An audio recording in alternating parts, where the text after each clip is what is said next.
말씀은 마태복음 13장 1절에서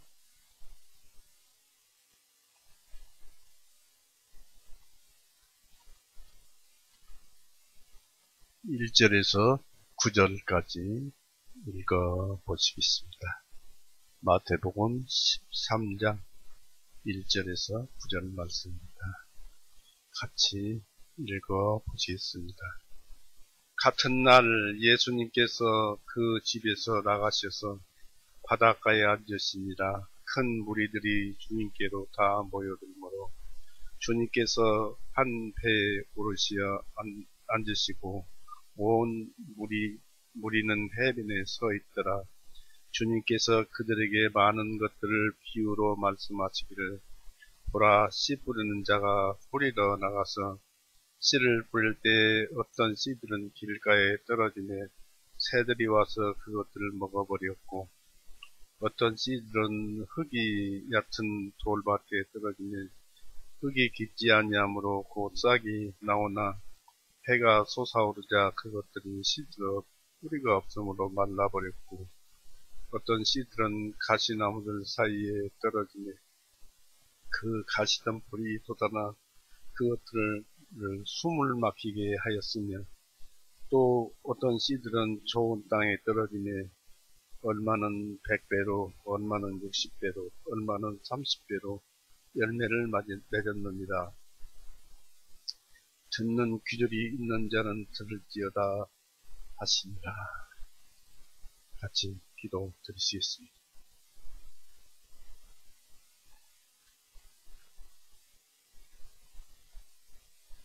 사랑이 많으신 하나님 아버지, 오늘 또 은혜의 날, 구원의 날 여전히 베풀어 주시오며, 세상 어려움고 환난 가운데도 우리가 주님께 기도할 수 있는 이 평안한 시간을 주셔서 감사합니다. 우리의 연수가 70이요 강건한 80이라도 그 날수는 수고와 슬픔뿐이라고 하였지만, 주님을 알고부터는 우리가 그런 것에서 조금씩 벗어나는 즐거움과 기쁨의 삶을 살아가게 해주시오니 감사합니다. 또 우리는 오직 모든 사람들이 구원을 받고 주님께 찬송을 올리며 또 주님의 영광을 노래하며 우리가 서로 만나서 대화하며 교제하며 주님의 말씀으로 교제하며 주님을 찬송하는 그러한 기쁨이 우리 마음속에 이루어지도록 또 가득 차도록 하여 주시옵소서. 오늘도 주님의 말씀을 또 이렇게 읽어보았습니다. 이 말씀에서 우리의 부족함들이 많을 것이나 또 우리가 말씀드리는 것이 부족할 것이나 주님께서 채워주시옵고 우리의 심령을 넉넉하게 인도하여 주시옵소서. 우리를 죄에서 영원히 구원해 놓으시고 지금은 하늘보다 우편에서 우리를 구워보시며 우리의 모든 잘못들을 중보하시며 우리 구세주, 우리의 영원한 구세주 예수 그리스도 이름으로 하나님 아버지께 감사하며 기도 올렸사옵나이다. 아멘. 반갑습니다. 씨 뿌리는 자의 비유는 꼭 전도할 때라든지 이럴 때 많이 말씀을 전합니다. 그래서 이 말씀을 듣고 우리의 자신을 되돌아보는 그런 그 말씀을 주는 비유가 마태복음 13장의 씨 뿌리는 비유입니다. 이 마태복음 13장의 비유는 총 8가지의 비유가 있습니다. 그 중에 씨 뿌리는 자의 비유가 첫 번째고 그 한 가지입니다.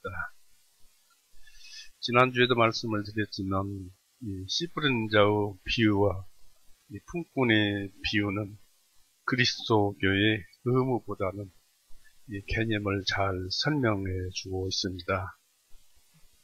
우리가 아까도 말씀을 드렸습니다만 이 8가지의 비유를 우리가 보고서 그 속에서 진리를 찾아 우리 것으로 하고 또 우리가 그런 어떤 특권을 가지고 있는가를 발견해 보면 좋겠습니다. 이 1절에서 9절까지 비유는 10절에서부터 찾아봐야 할 것 같습니다. 왜냐하면 그 첫 번째 비유가 23절까지가 그 비유입니다.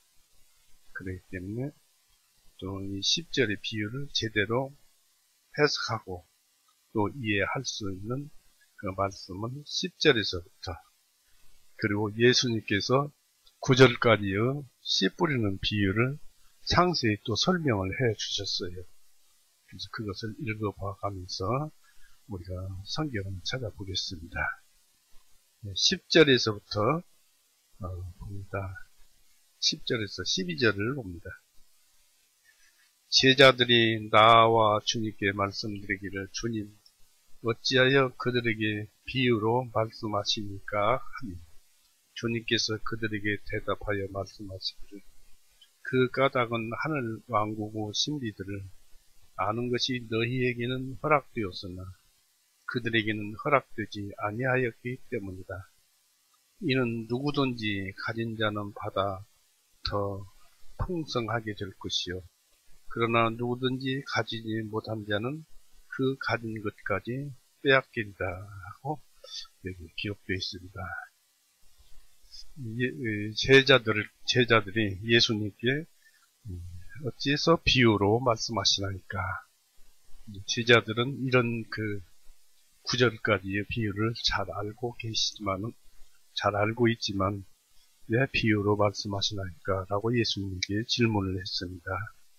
그러니까 이제 11절이 예수님의 대답입니다.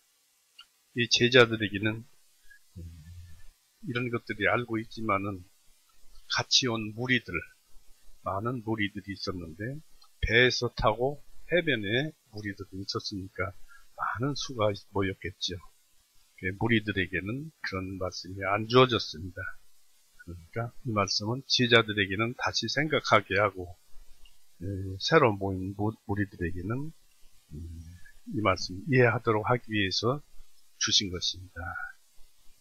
그리고 이런 것들은 비유를 아는 것들은 하늘에서 주신 바가 아니면은 아무도 받을 수가 없습니다. 요한복음 3장 보십시오. 성경에 관련된 진리는 하늘에서 줘야만 깨달아지는 것입니다. 3장 26절, 27절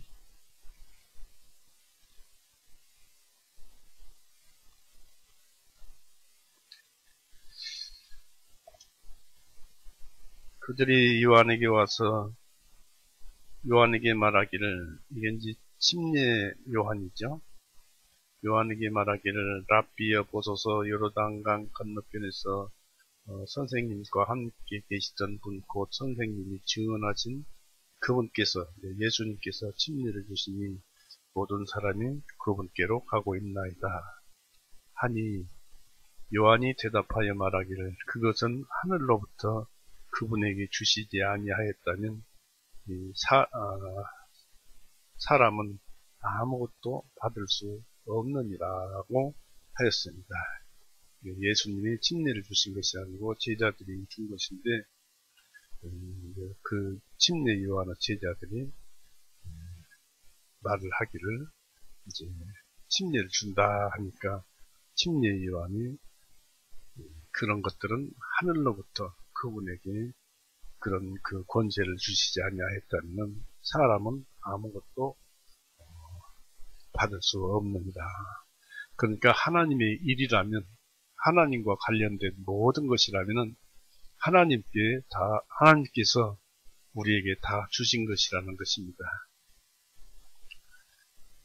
그래서 하나님께서는 당신은 기쁘신 뜻대로 주시기도 하시고 또 거두어 가시기도 합니다. 로마서 11장 보세요. 우리에게 한번 주어진 것은 빼앗기지는 않지만 어설프게 알면 거두어 가기도 합니다. 11장 35절 36절 누가 먼저 그분께 드려서 보상을 받겠느냐. 이는 모든 것들이 그분에게서 나와 그분을 통하여 그분께로 돌아가기 때문이다. 그분께 영광이 영원토록 있기를 원하노라. 아멘. 그랬습니다. 모든 것이 예수님께로부터 나오고 또 우리는 그것을 받아서 우리가 간직하고 또 잘못된 것들은 전부 예수님께로 되돌아가고 그런 것을 말씀을 여기서 하고 있습니다. 이러한 기준은 마태복음 11장을 보세요.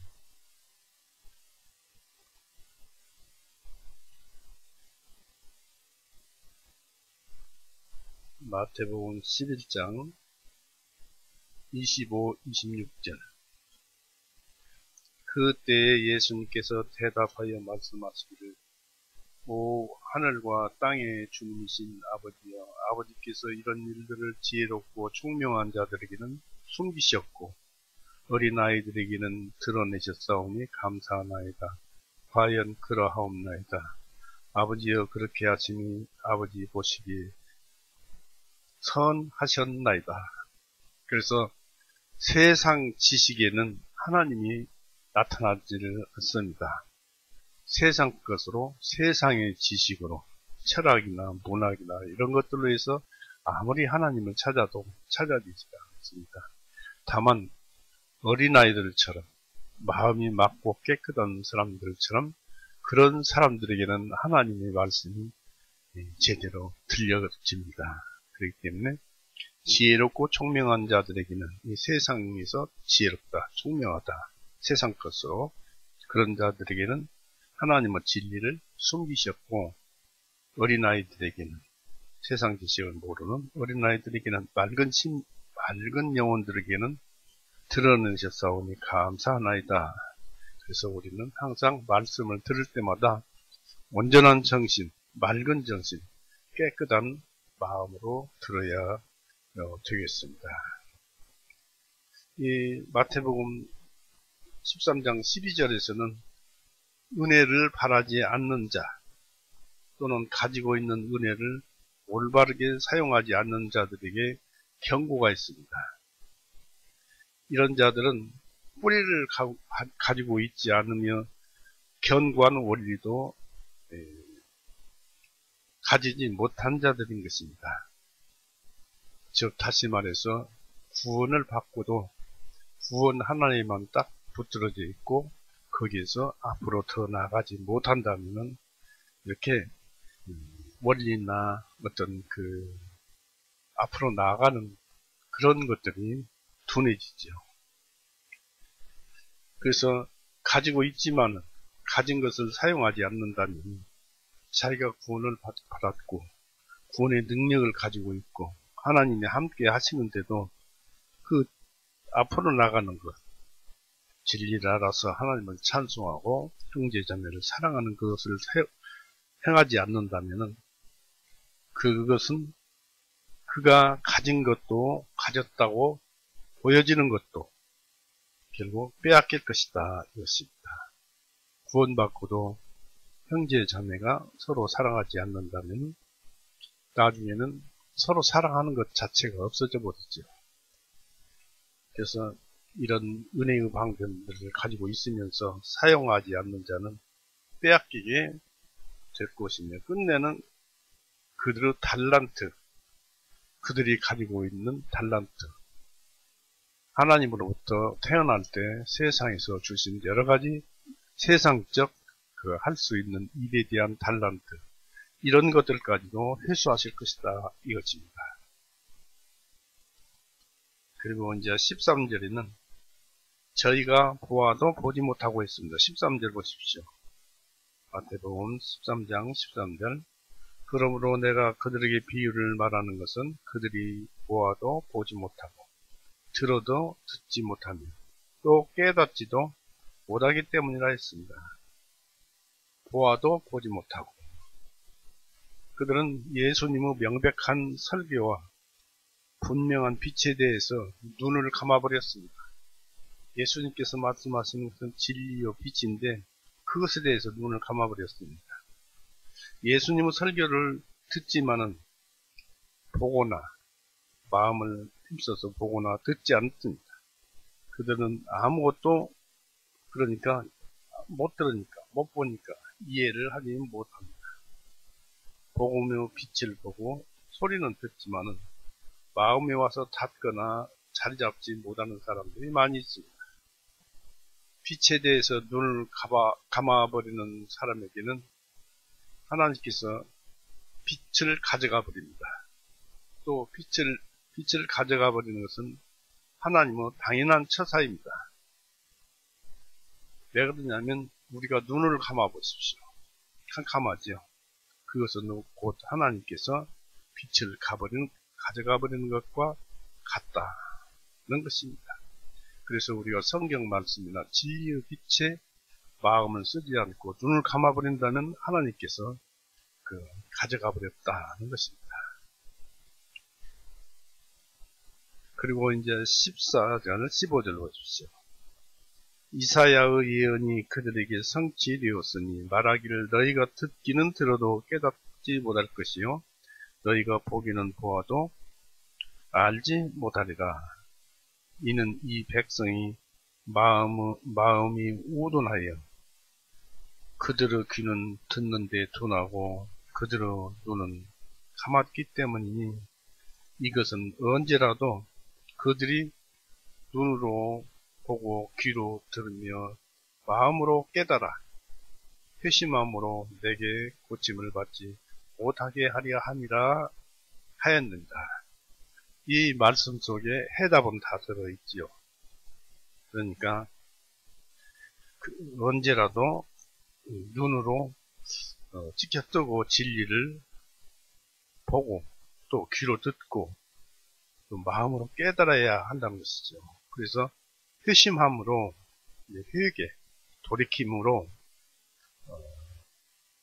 내게 고침을 받지 못하게 하려 하십니다. 하나님의 진리에 나의 잘못된 생각을 버리고 그 진리에 맞춰서 사는 것입니다. 그러면 그렇게 함이라 하였는다. 또 합니다. 그러니까 우리가 말씀을 알고 깨달아야 하는 것입니다. 우리가 흔히들 구원은 죄로부터 구원이라고 합니다. 그러나 또 이렇게도 말을 하죠. 하나님을 아는 것이 구원이다. 깨달아 아는 것이 구원이라고 합니다. 요한복음 17장 한번 보세요.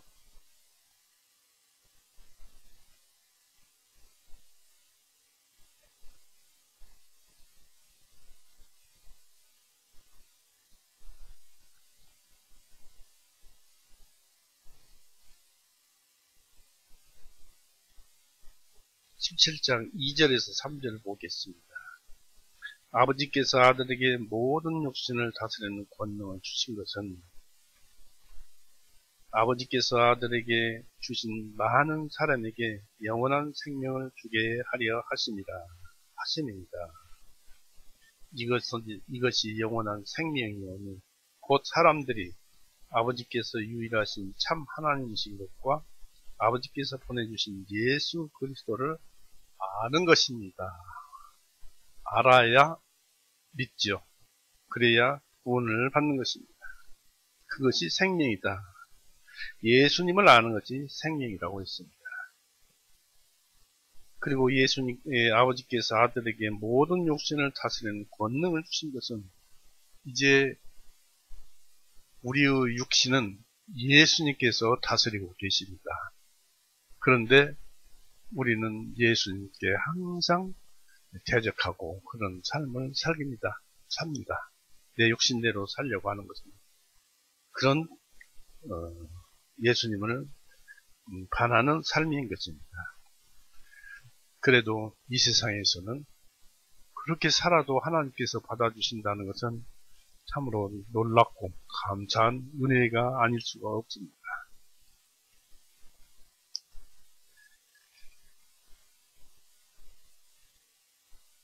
우리가 이제 여기서 찾아보았습니다만은 그래서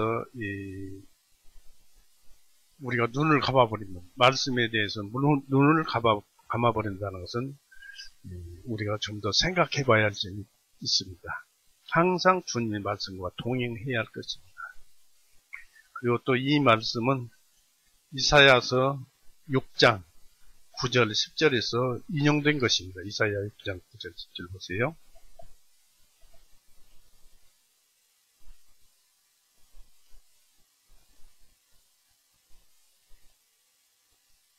이사야서 6장 9절 10절.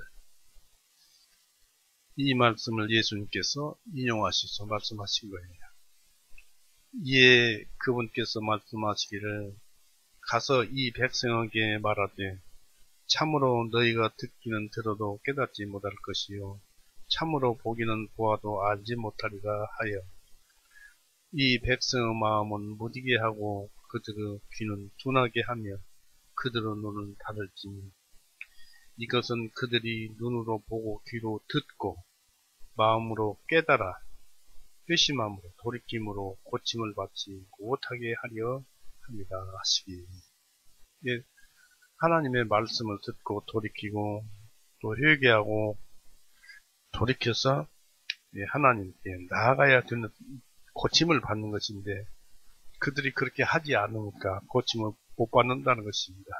하나님께서 어찌 고쳐주시지 않겠습니까? 본인들이 하나님을 싫어한 것입니다. 그리고 이 말씀은 이사야 6장 9절에서 10절까지 이 말씀은 예수님 당시 죄인들에게 성취되었습니다. 사람이 완악한 마음의 죄를 품고 있는 동안은 하나님의 손이 동일한 그것에 해당되는 값의 형벌을 부과하고 계시기 때문에 여전히 깨닫지 못하고 보지 못한 것입니다. 이미 우리가 누려야 할 행복을 보는 그 말씀을 하나님께서 가져가 버렸기 때문에 그것이 바로 형벌입니다. 죄인들이 호의적인 소경이 되는 것과 강팍에 대한 묘사가 있습니다. 즉 이 백성이 마음에 우둔하여 하였습니다. 백성들이 이 죄에 쌓여 있었기 때문에 듣지 못하고 눈이 감겨 있었습니다. 곧 빛보다 어둠을 더 사랑하였던 것입니다.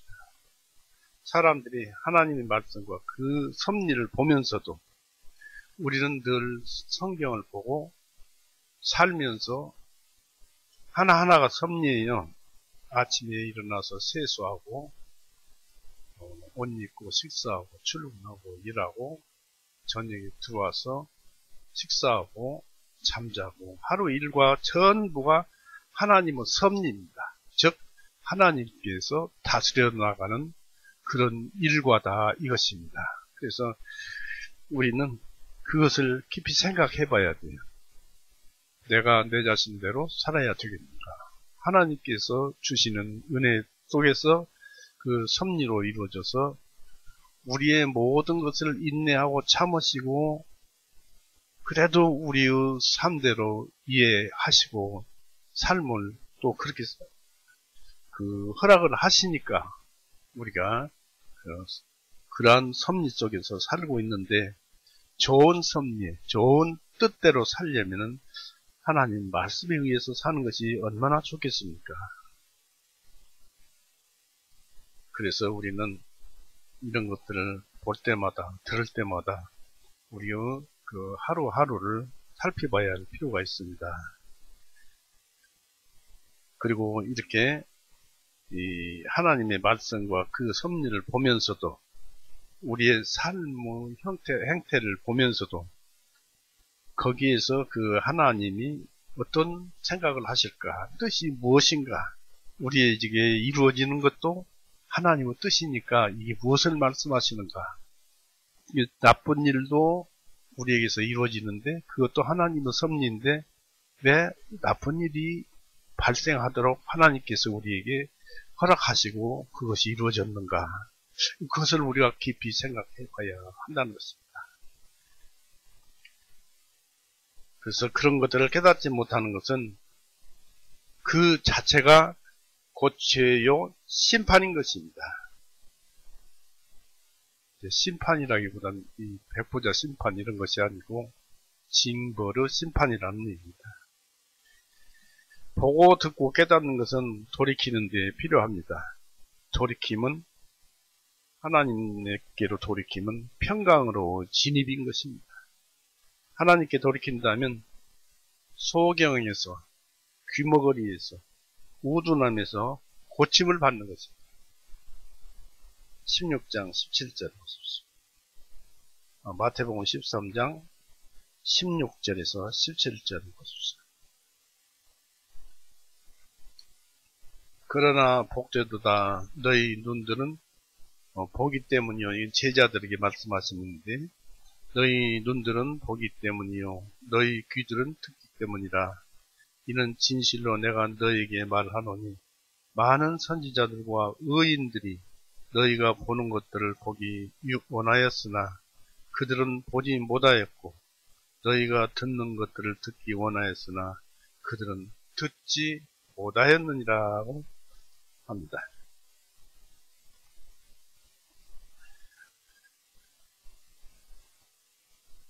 그러나 제자들에게는 너희 눈은 보고 귀로 듣기 때문에 잘 알고 있다라고 제자들을 칭찬했죠. 그러나 우리는 항상 예수님을 보고 귀로 들어야 하는 것입니다. 예수님을 보고 예수님을 도대체 어떻게 본단 말인가요?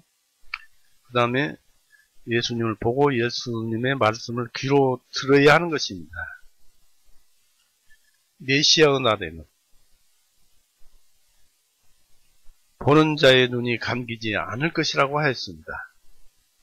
예수님이 이 세상에서 모든 죄를 용서하시는 그날에는 깨닫는 자는 또 그런 것 하나님의 말씀을 보는 자, 예수님을 보는 자의 눈이 감기지 않을 것이라고 했습니다. 이사야 12장 1절에서 3절에서 그런 말씀이 예언되어 있습니다. 믿음으로 다시 태어난 자는 언제나 예수님을 보고 또 그 말씀을 듣기 때문에 복을 받고 있는 것입니다. 복을 받고 있는 것은 바로 성령님을 계속 우리 심령에 공간을 더 늘려서 내 양심의 공간을 늘려서 성령님의 자리를 더 내어주는 것입니다. 이 복입니다. 이 17절에 많은 선지자들이 보기를 원하였으나 보지 못하고 너희가 듣는 것을 듣기를 원했으나 듣지 못하였다고 하였습니다. 여기서 보고 듣고자 한 것은 예수님과 예수님의 말씀이었습니다. 이스라엘이 보지 못한 것은 예수님의 때가 완성이 아직 이르지 않았기 때문이었습니다. 즉 예수님께서 골고다에서 피 흘리고 죽으셔야 완전한 그러한 예수님을 볼 수가 있죠. 그리스도에 대해서 어떤 것을 알고 있는 그런 자들은 더욱 예수님을 알려고 앙망합니다. 그런 자들에게서 그리스도의 향기가 납니다. 구약과 신약의 차이점이 무엇일까요? 우리가 구약 말씀을 들었습니다마는 무엇일까요? 고린도후서 3장 7절 보십시오.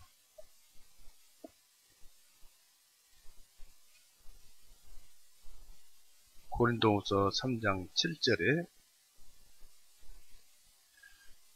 그러나 돌의 글자들을 써서 죽게 하는 그 직분도 영광이 있어서 이스라엘 자녀들이 모세의 얼굴에 없어질 영광 때문에도 그의 얼굴을 주목할 수 없었거든. 바로 율법을 얘기하죠. 율법에도 하나님의 말씀이기 때문에 영광이 있었더라. 그래서 모세가 율법을 가지고 또 모세가 행하니까 얼굴에 빛이 났었어요. 그러니까 감히 그 얼굴을 보지 못하더라 했습니다만은 오늘날은 그런 율법보다도 몇만 배, 비교할 수 없는 예수님의 복음을 우리가 알고 있는 것입니다.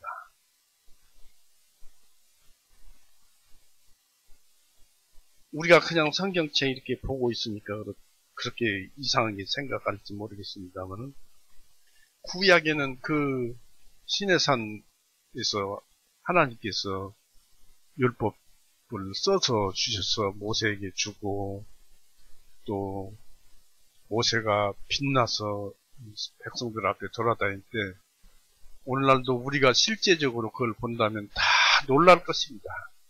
그러나 그것은 아무것도 아니라는 것입니다. 오늘날 이 그 성경 구원의 복음 한 줄만도 못해요. 비교할 수가 없는 것입니다. 그리고 여기에서 또 비교할 수 있는데, 히브리서 12장 보십시오. 그들이 율법과 또 복음으로서 그 자리가 구분이 됩니다. 히브리서 12장 보세요. 18절. 히브리서 12장 18절. 우리 구원받고 다시 태어나서 하나님을 아는 자들, 또 믿음에서 믿음으로 좀 걸어간 자들.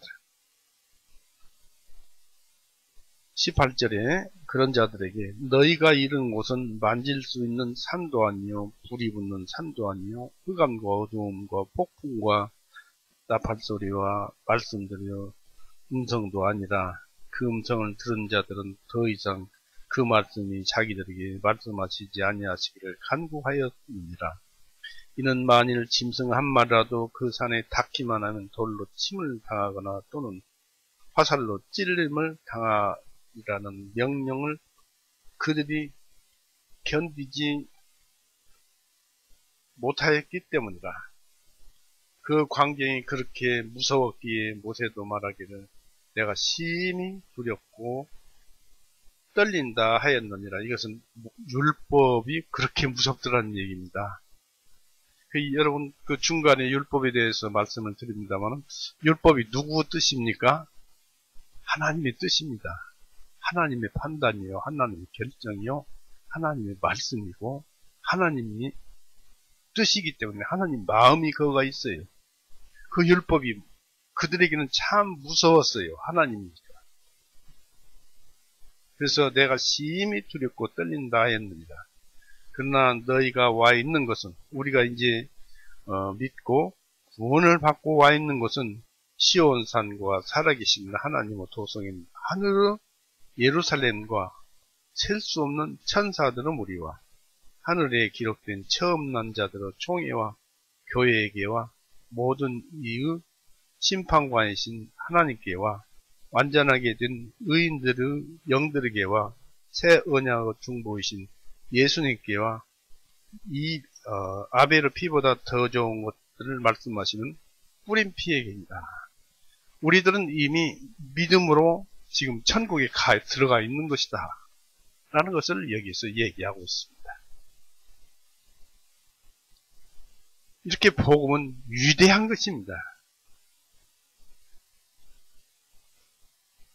하나님께와 완전하게 된 의인들의 영들에게니, 그의 영들과 우리의 영이 지금 이 성경 말씀으로 교제를 하고 있는 것입니다. 우리는 이미 믿음으로 우리의 영혼, 우리의 양심은 천국에 들어가 있어요. 네, 얼마 전에 이런 그 말씀을 들었습니다만은, 갈라디아서 3장 13절에 보면은 예수님께서 우리 대신 저주를 받으셨다라는 말씀이 있습니다. 곧 그러니까 예수님께서 우리의 죄값으로 예수님께서 죽으심이라는 형벌을 받으셨기 때문에 우리가 나중에 재판받을 때, 심판받을 때 죽어야 하는데, 그 죽음을 대신 예수님께서 죽어주신 거예요. 그렇기 때문에 우리는 그 죽음이 지나가 버린 것입니다.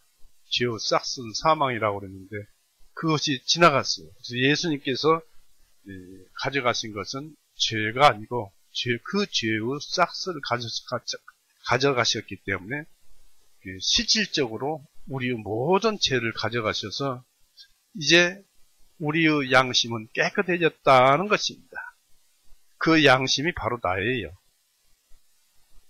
그 양심 속에 믿음이 들어오자 그 양심의 총 우두머리는 믿음입니다.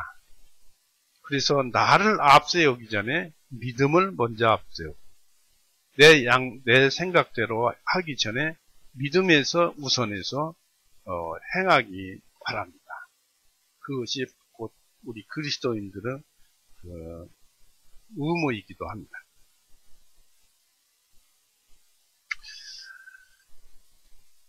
이렇게 우리가 지금 하늘에 와 있는 것이 거듭난 자, 다시 태어난 자, 구원받은 자의 특권입니다.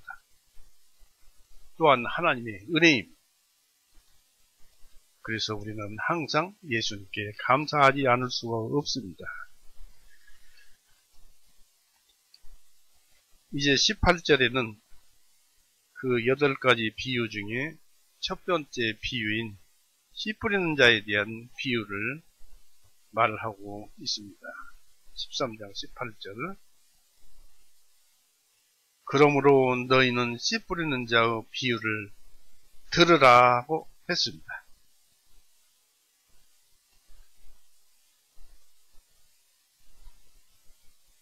씨 뿌리는 자의 그 비유 사용에 있어서 예수님께서 이 비유를 말씀하셨는데 그것을 예수님께서 그렇게 말씀하시는 데 있어서 예수님의 비유들은 철학적 개념이나 또 사색들 또는 특유한 어떤 자연 현상에서 인용된 것이 아니라 일반적이고 평범한 것에서 인용되어 있습니다. 인간들의 일상에서 쉽게 찾아낼 수 있는 그런 것들로부터 인용된 것으로서 누구나 이해할 수 있는, 쉽게 이해할 수 있는 그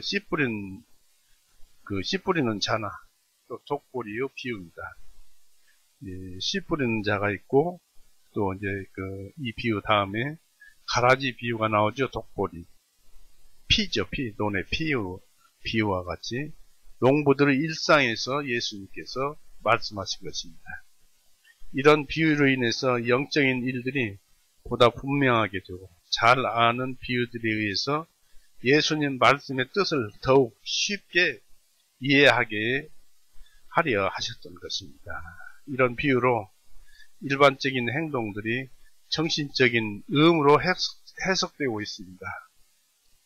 일상적인 일들에서도 하나님의 일들에 대해 즐거움으로 우리가 묵상할 수가 있도록 하기 위함인 것입니다.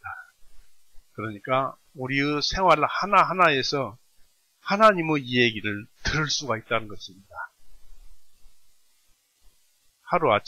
어느 날 아침에 일어나서 저녁에 잠들 때까지 모든 생활 속에서 하나님이 우리에게 무엇을 말씀하시고 있는가 섭리의 말씀을 통해서 나에게 하나님이 말씀을 들려주고 계신다는 것입니다. 또 물건 하나하나로서도 전부 얘기를 해주시고 있습니다.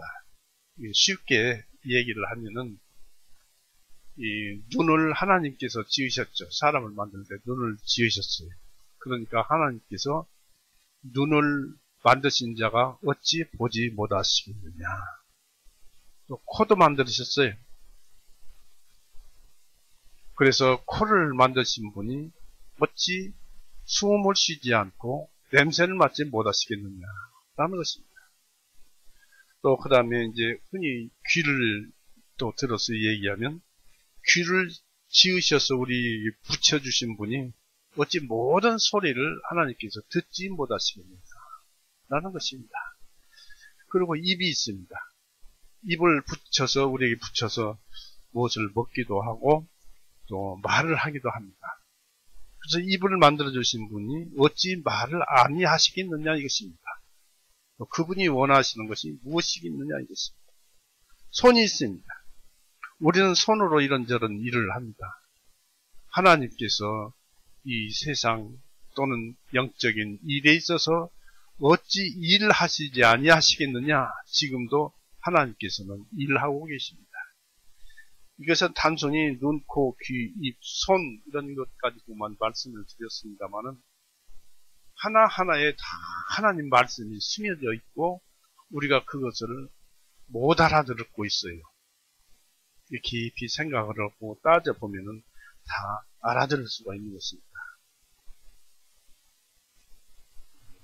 그래서 따라서 세상 일에 우리의 일손이 바빠질 때 우리는 그런 것들을 도움을 받아서, 그러니까 하나님의 뜻을 알고 도움을 받아서 우리의 마음을 하늘로 인도될 수 있는 것입니다. 이와 같이 하나님의 말씀은 우리와 더불어 이야기할 것이고 우리와 더불어 친근하게 대화할 것입니다.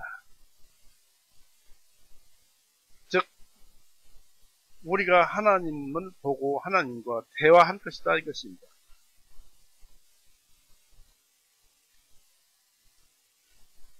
잠언서 6장 20절에서 22절 보십시오.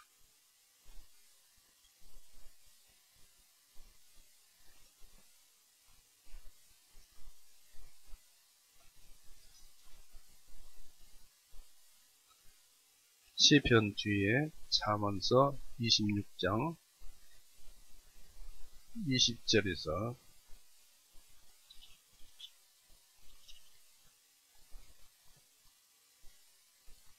22절에서 봅니다.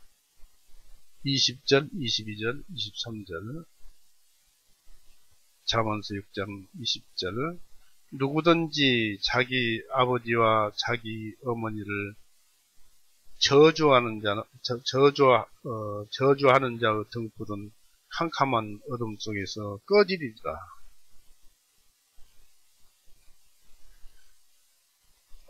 이 엉뚱한 데를 읽었습니다. 6장을 차지한 20장을 찾았습니다. 잠언서 6장 20절.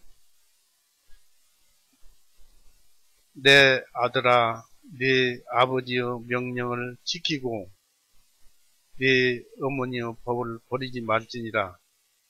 그것들을 계속하여 네 마음속에 묶어두고 그것들을 내 목에 메어두라.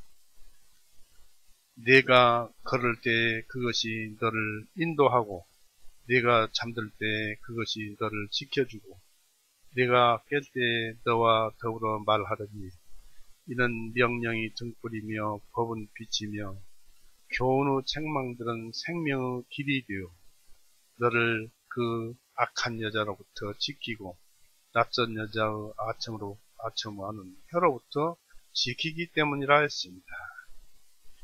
보니까 20절에 21절에 특히 보니까 그것들을 계속하여 이 말씀을 그 당시에 하나님의 말씀들을 내 마음에 묶어두고 또 그 말씀들을 내 목에 메어두라. 그래가지고 이스라엘 사람은 말씀 통을 달고 다닌다고 합니다. 머리에다가 통을 달고 다니고 목에다 걸고 다니고. 제가 이스라엘 갔을 때 말씀 통을 살려고 많이 돌아다녀 보고 또 그 목사님에게 그것을 사볼까 했으면 너무 비싸고 그래서 그냥 구경만 하고 이제 왔습니다만 말씀통이 성경 가지고 다니면 되는 것입니다. 그런데 여기에서 잘 생각해 볼 것은 이 하나님 편에서 생각해서 하나님 편에서 보면 내 양심은 하나님의 권능이요 명령이요 하나님의 등불입니다. 하나님의 명령 또 하나님의 권능이요 명령이요 하나님의 등불입니다. 내 양심, 내 영혼이. 그러니까 여러분 각자가 하나님의 권능이 움직이고 있는 거예요. 내가 그냥 아무렇게나 살고 그런 것 같아도 실상은 여러분 자체가 하나님의 권능에 의해서 존재하고 살고 있고 그런 것입니다. 참 무섭고 놀랍기도 하고 그렇습니다. 그리고 하나님의 명령에 의해서 그런 것이고 하나님의 또 등불입니다. 잠언서 20장을 보십시오.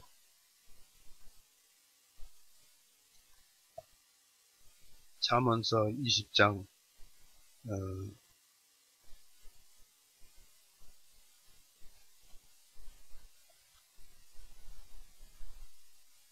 27절.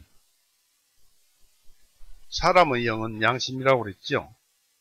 잠언서 2장 27절에 사람의 영은 주님의 등불이니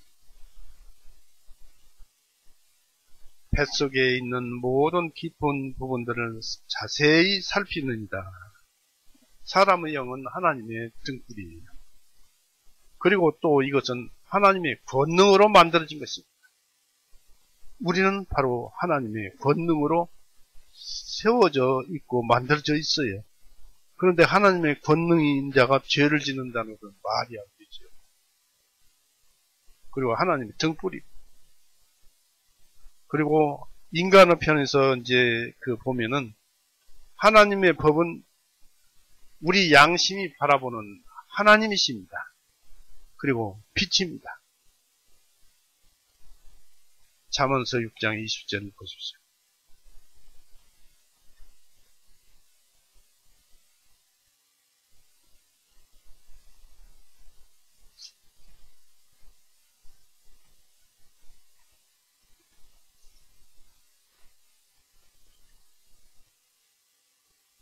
잠언서 6장 20절. 내 아들아, 내 아버지의 명령을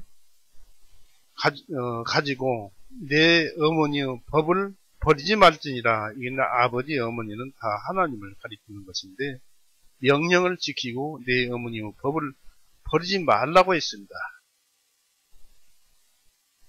그러니까 인간편에서 보면 하나님의 법은 내 양심이 바라보는 하나님이요 빛입니다.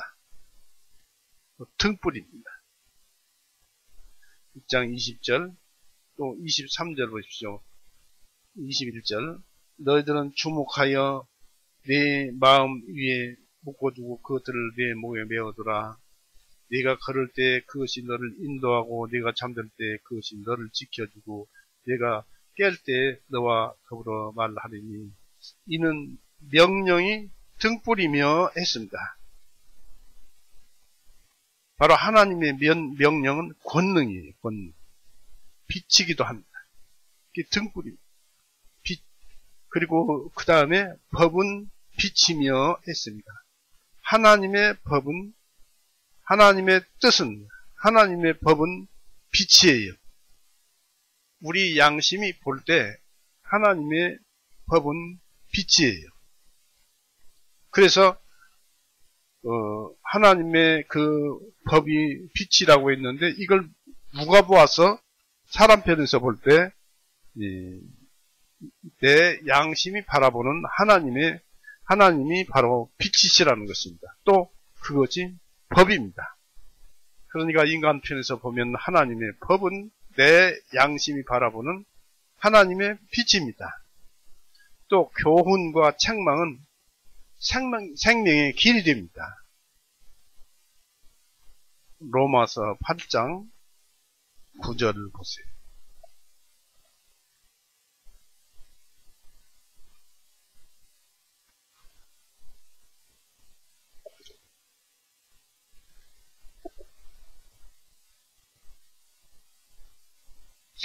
구절에서 읽습니다.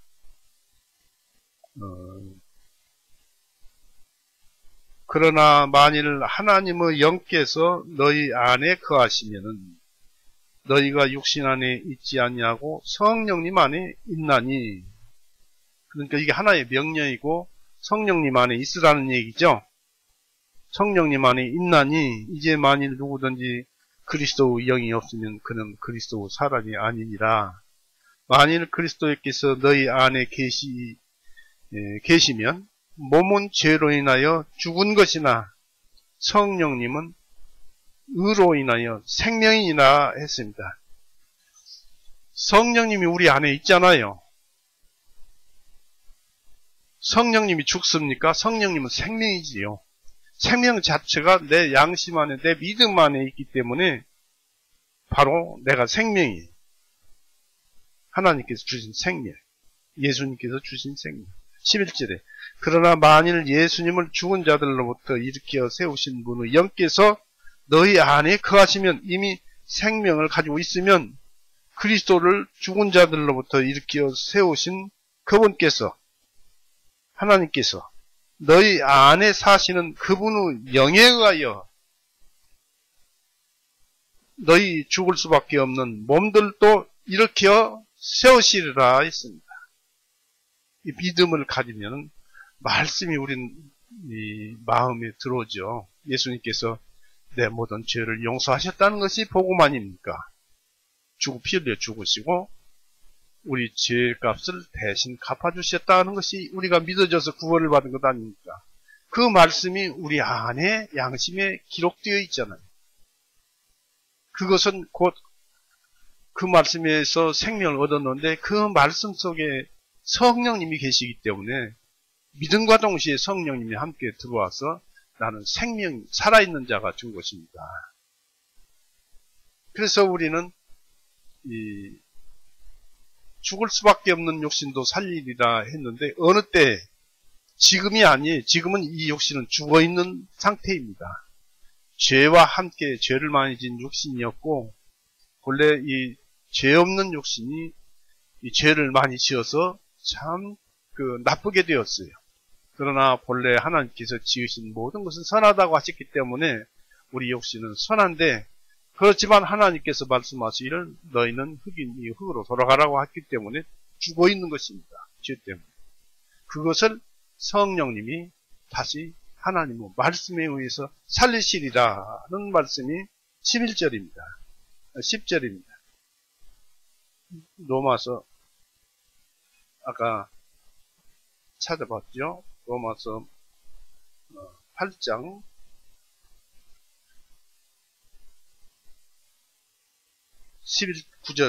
8장 11절.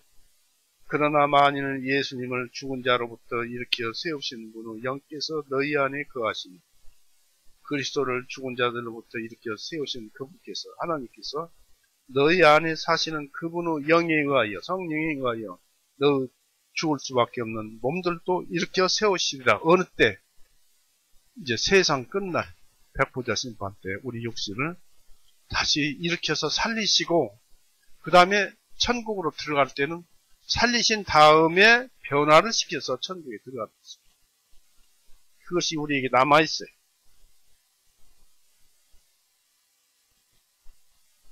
그리고 이제 교훈에 의해서, 책망에 의해서 우리는 그런 것을 얻고요. 또 예레미야 31장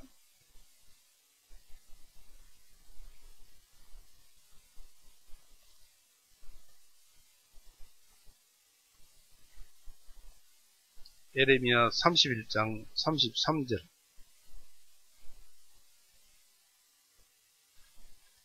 그러나 주가 말하노라. 예레미야 31장 33절. 그러나 주가 말하노라. 이것이 이스라엘 집과 더불어 세운 그 언약이 되리니 그 날들 이후에 내가 내 법을 그들 가운데 두어 그들의 마음속에 그것을 기록하여 나는 그들의 하나님이 되고 그들은 나의 백성이 되리라 그랬습니다. 여기서 이것이 이스라엘 집과 더불어 세울 그 언약이 되리니 그 날들 이후로 했는데, 그 날들이라는 것은 예수님께서 골고다에서 피 흘리고 죽으신 날이에요. 그 날 이후로 내가 내 법을, 즉 다시 말해서 이것을 믿는 자는 누구나 다 생명을 가졌다, 천국에를 들어간다는 것이 하나님의 권능이에요. 내가 내 법을 그들 가운데, 우리들 양심 속에 가운데 두고 그들의 마음 속에 그것을 기록하여 나는 그들의 하나님이 되고 그들은 나의 백성이 되리라 했습니다. 우리 예수님이 우리 하나님이 되셨어요. 우리는 예수님이 우리의 왕이고 우리는 백성이 되었습니다. 그래서 교훈과 책망은 이런 교훈을 듣고 믿어진다면은 그것은 생명의 길이 되는 것입니다. 그리고 우리는 구원을 받고 침례를 받죠. 침례와 함께 우리 옛사람은 죽었어요. 로마서 6장 보세요.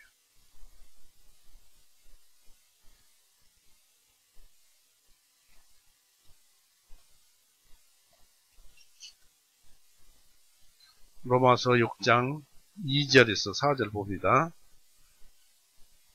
하나님께서는 금하시느니라 죄에서 죽은 우리가 어떻게 더 이상 그 가운데 살겠느냐.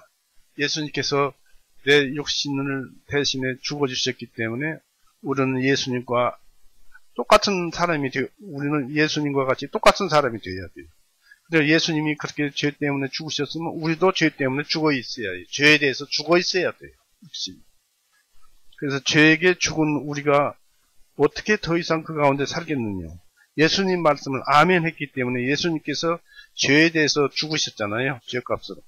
그러니까 우리도 아멘함과 동시에 그 속에서 예수님처럼 이 욕심이 이 죄에 대해서 죽은 거예요. 그래서 우리 주변의 모든 죄들이 우리에게 핍박을 가하더라도 우리와는 상관이 없는 거예요. 죄가. 죽었기 때문에. 우리 욕심이 죽었기 때문에. 그래서 3절에 예수 그리스도 안으로 침례를 받은 우리가 그분의 죽으심 안으로 침례를 받은 것을 너희가 알지 못하느냐 했습니다. 이 침례는 장사를 얘기하는 것인데 예수 그리스도 안으로 죽음을 받은 우리가 그분의 죽으심 안으로 침례를 받은 것을 너희가 알지 못하느냐.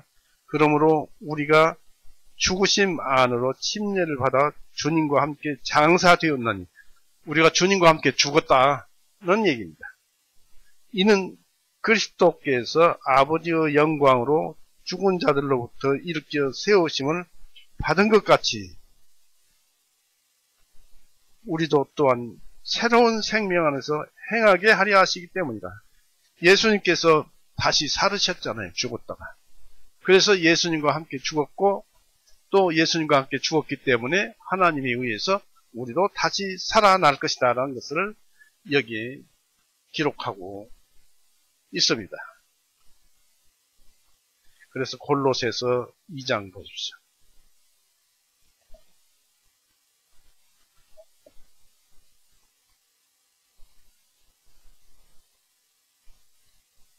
골로새서 2장 12절 보세요.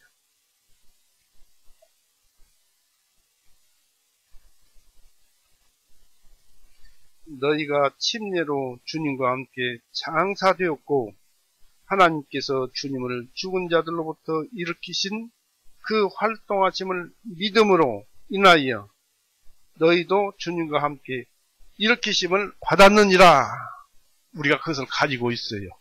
죽으면 다시 일으키심을 받을 그것을 가지고 있어요. 그래서 죽어도 산 것입니다.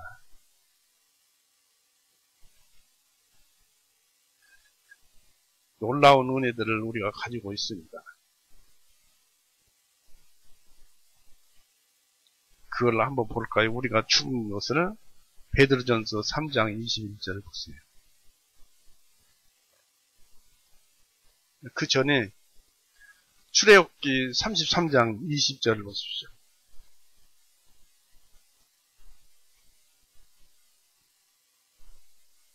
출애굽기 33장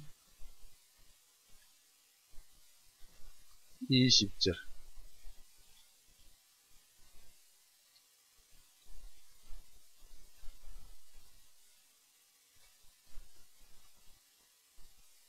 (33장 20절에) 찾았죠?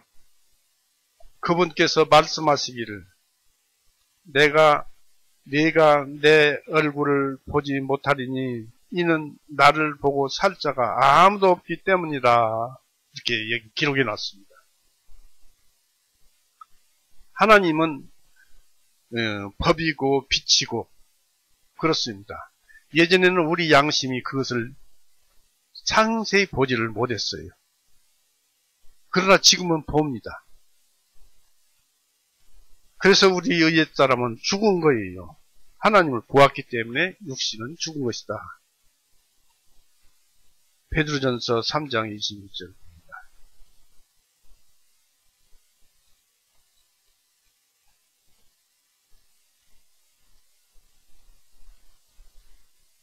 베드로전서 3장 21절.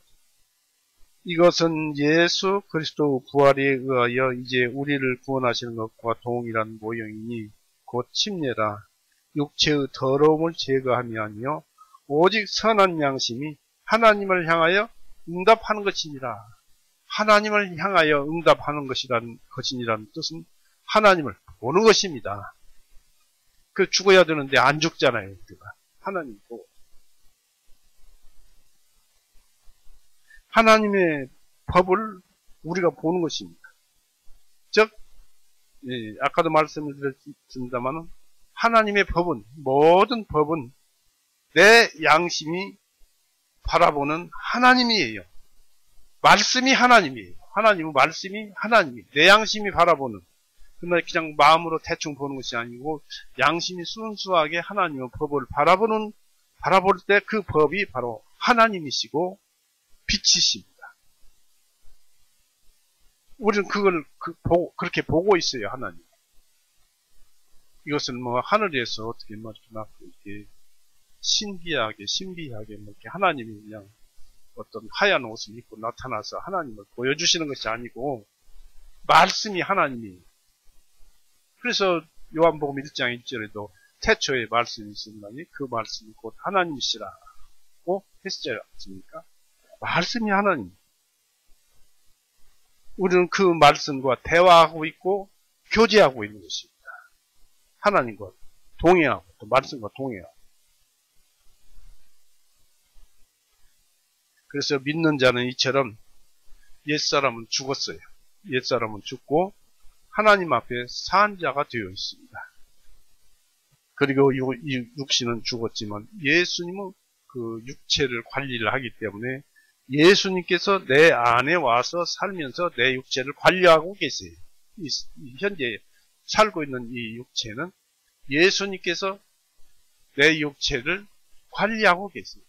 그리고 나는 예수님을 믿는 믿음 안에서 이곳에서 살고 있는 것입니다. 그러니까 주인은, 내 육체의 주인은 예수님이지 내가 아니라는 것입니다. 사람이 아니라는 것입니다. 그러면 이 육신을 우리가 함부로 해야 합니까? 예수님이 함부로 해야 합니까? 예수님은 말씀에 의해서 움직이는 것이 예수님 것이니까 예수님 뜻대로 살아가는 것이죠. 그런데 실상은 옛사람이 되살아나서 이거 내 육신이라고 하면서 그 현재의 내 영혼을 꼬드겨서 죄의 법에로 끌려가게 해서 우리를 고통스럽게 하는 것입니다. 어찌됐든 내 육신은 예수님 것이다. 나는 그 예수님을 따라서 예수님 안에서 이 육신에 사는 것은 예수님을 믿는 믿음 안에서 살고 있다는 것을 우리가 알았으면 좋겠습니다. 잠깐 그런 것에 대해서 찾아보겠습니다. 갈라디아서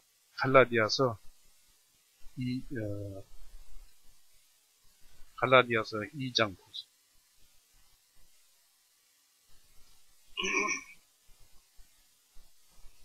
갈라디아서 2장 20절. 찾았죠? 갈라디아서 2장 20절은 내가 그리스도와 함께 나무에 달려 못 박혀 있나니 죽었다는 얘기죠. 그럼에도 불구하고 내가 살아있으니 내 육신이 살아있죠. 이제는 내가 아니요 다만 그리스도께서 내 안에 사시는 것이다. 그리스도께서 내 육신을 가지고 사신다는 것입니다. 지금 내가 육체 안에 사는 삶은 나를 사랑하시어 나를 위하여 자신을 주신 하나님의 아들의 믿음에 의하여 사는 것이라 했습니다. 그래서 우리는 믿음으로 사는 거예요. 예수님을 믿는 믿음으로 살아가는 것이지 내 마음대로 살아가는 것이 아닙니다.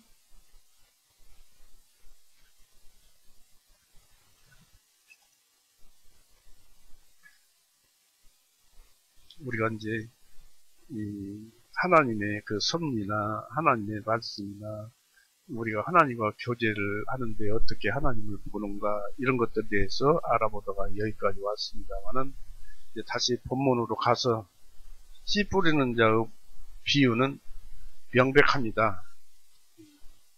마태복음 13장 보세요.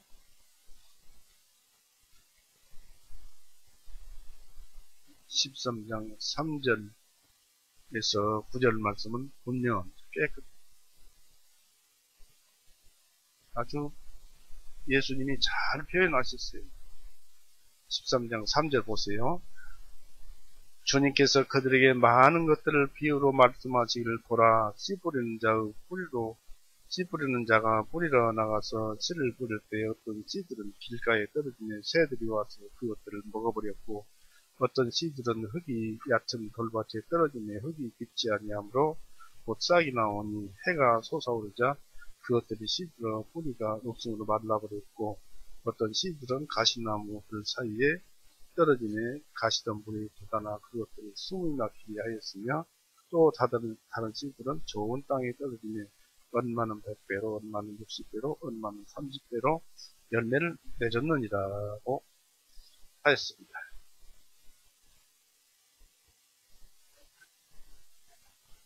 그리고 이 말씀의 해석은 비유로 하셨는데 예수님께서 그 말씀을 하셨기 때문에 10절의 제자들의 질문에 예수님은 설명하기를 제자들과 무리들에게 씨 뿌리는 자의 비유를 들으라 하신 다음에 19절에서 23절까지의 말씀으로 상세히 알려주셨습니다. 또 찾아볼까요? 찾아보시죠. 19절을.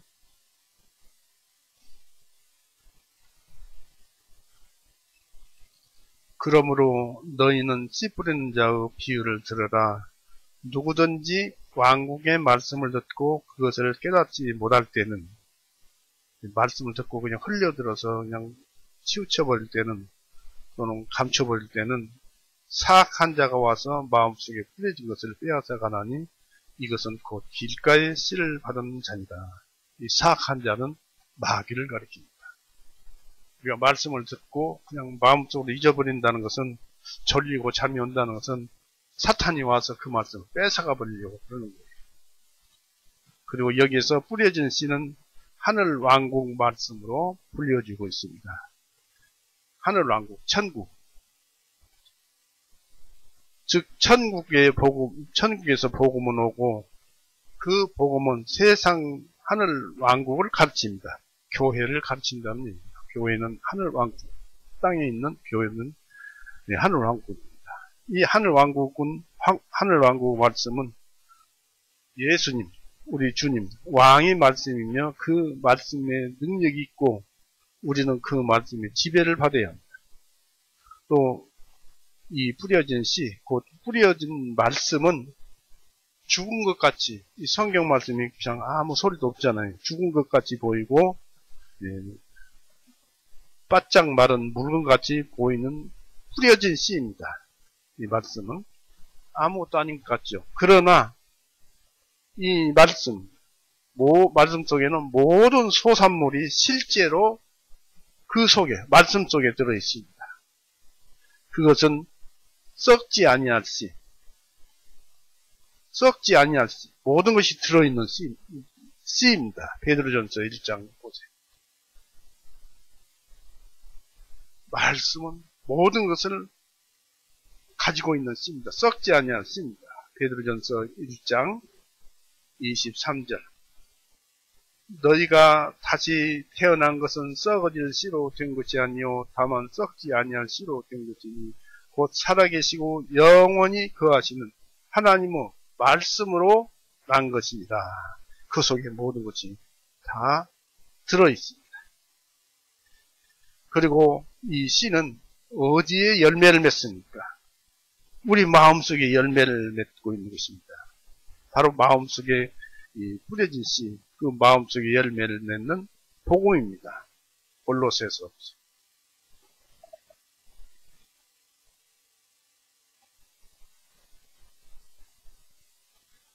골로새서 1장 5절 6절.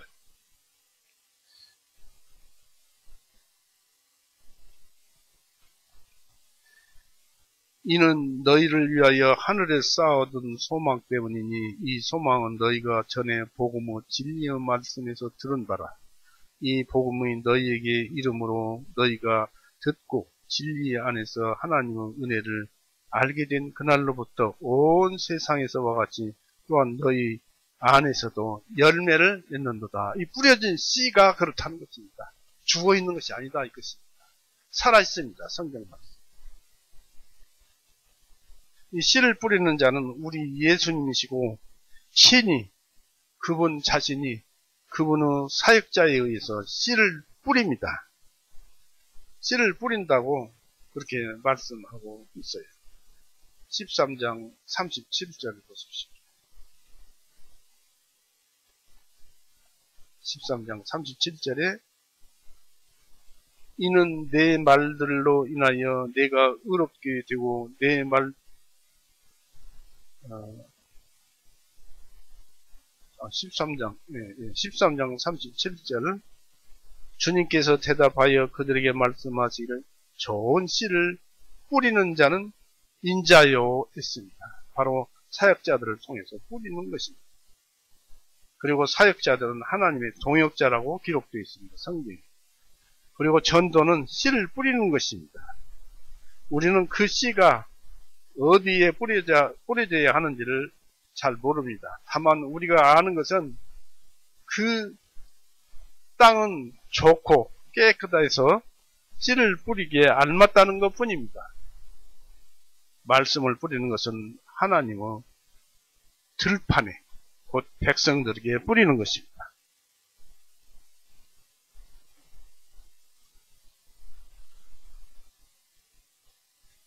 씨 자체가 뿌려진 땅은 사람들의 마음으로서 그 자격이나 성품이 각각 다르고 따라서 그 말씀의 성공도 각각 다릅니다. 여기서 유의할 것은 사람의 마음은 복음으로 인해서 향상할 수 있고 많은 열매를 맺을 수 있는 토양과 같다는 사실입니다.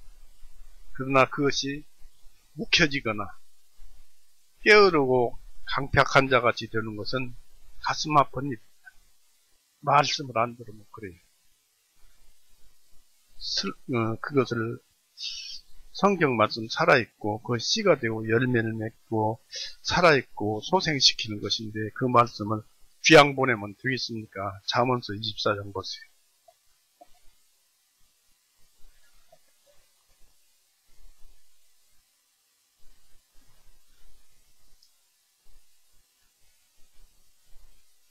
잠언서 24장 24절에서부터 30 잠언서 24장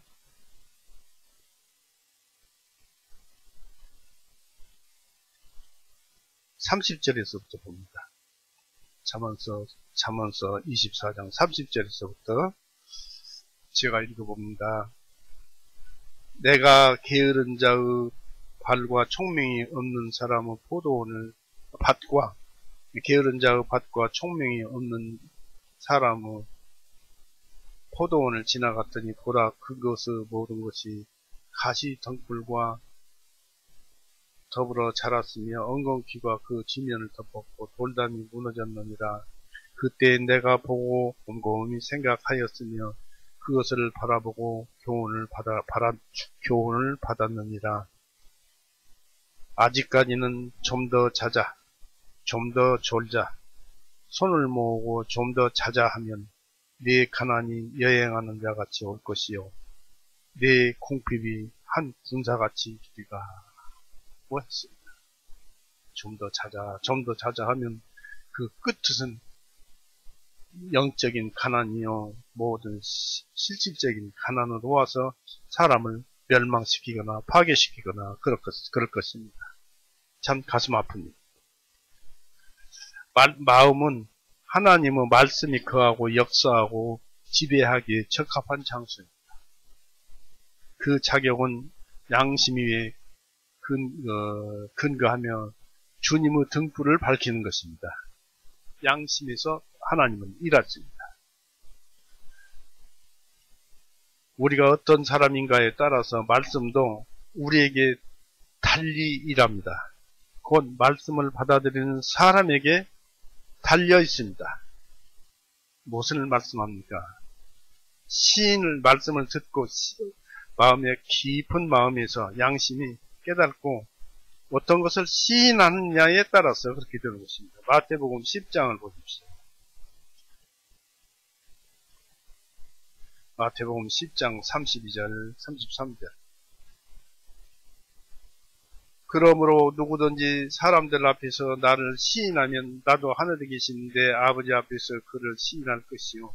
그러나 누구든지 사람들 앞에서 나를 부인하면 나도 하늘에 계신 내 아버지 앞에서 그를 부인하리라 했습니다.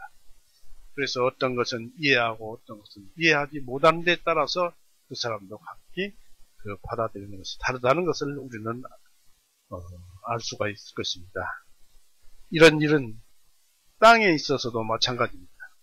어떤 종류 땅은 많은 수고로 좋은 씨를 심었지만 좋은 열매를 맺지 못합니다.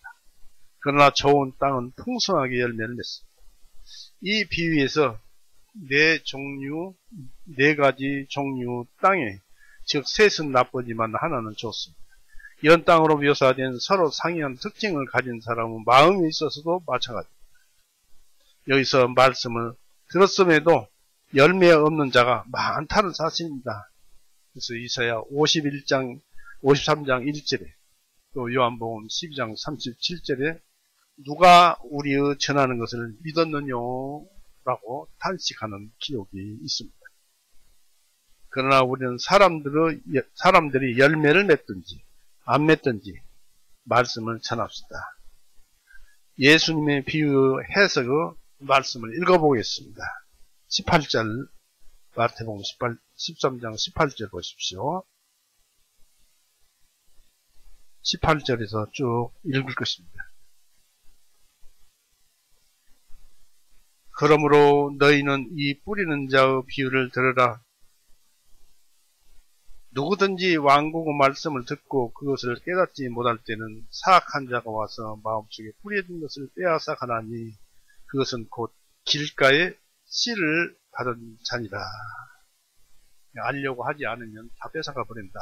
그런 뜻이고, 그러나 돌밭 속에 씨를 받은 자는 그 말씀을 듣고 즉시 그것을 기쁨으로 받으나 자기 안에 뿌리가 없으므로 알지 못하고 그냥 지나가는 거예요. 모르니까. 뿌리가 없으므로 잠시 견디는 자니 이는 그 말씀으로 인하여 환난이나 그 말씀 때문에 지키려고 보니까 환난이 오지요. 환난이나 박해가 일어날 때 즉시 실족하는 자예요. 넘어지는 자예요. 22절에 가시나무들 사이에 씨를 받은 자도 그 말씀을 듣기를 하나 이 세상의 염려와 재물의 속임수로 인해 그 말씀을 억눌러 온전한 열매를 맺지 못하게 되는 자입니다. 세상 염려 때문에, 먹고 사는 것 때문에 거기에 걱정하다 보니까 말씀을 뒤로 합니다. 먼저 하나님을 찾고 그러라고 했죠. 무엇을 먹을까, 무엇을 마실까 염려하지 말라. 너희는 하나님을 구하라는 말씀이 있습니다.